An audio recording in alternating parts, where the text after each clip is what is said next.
আগেই বলে নিচ্ছি, কেউ আমার এই চুড়িগুলো দেখে হাসবেন না, কারণটা বলছি। সো এখন কিন্তু পুরো ফেসবুক জুড়ে দেখছি সবাই একটা খুব ভাইরাল একটা ভিডিও বানাচ্ছে, আর সেটা হচ্ছে প্লাস্টিকের বোতল দিয়ে নাকি চুড়ি বানানো যায়। সো ভাবলাম এটাকে কেন না আমরাও ট্রাই করি। সো সেই জন্য কিন্তু একটা বোতল নিয়েছিলাম, আর ভাই বোতল খুঁজতে গিয়ে তো কোনো বোতলই পাচ্ছিলাম না ঘরে। তো তারপর এত বড় একটা বোতল পেয়েছি, আর এটাকেই কিন্তু এরকম রাউন্ড শেপ করে কাটিং করে নিচ্ছিলাম। আর এই কাজটা আমি দিয়েছি আমার ছোটো বোনকে, কারণ আমি এইসব কাজগুলো বেশি একটা পারি না। আমি রান্না বেশি ভালো পারি, বাট এই ক্রাফটের আইটেমগুলো কেন জানি আমার হাতে হয় না। সো ওকে আমি দিয়ে দিলাম। এখন আমরা এটা আয়রন দিয়ে এটাকে ট্রাই করব। সবাই দেখেছে আয়রন দিয়ে ট্রাই করছে।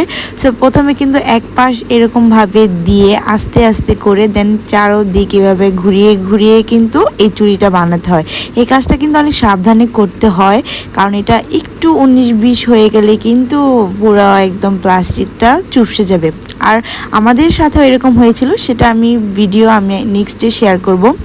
সো এই তো দেখেন আস্তে আস্তে করে পারফেক্টলি কিন্তু একটা খুব সুন্দর চুড়ি বানিয়েছে।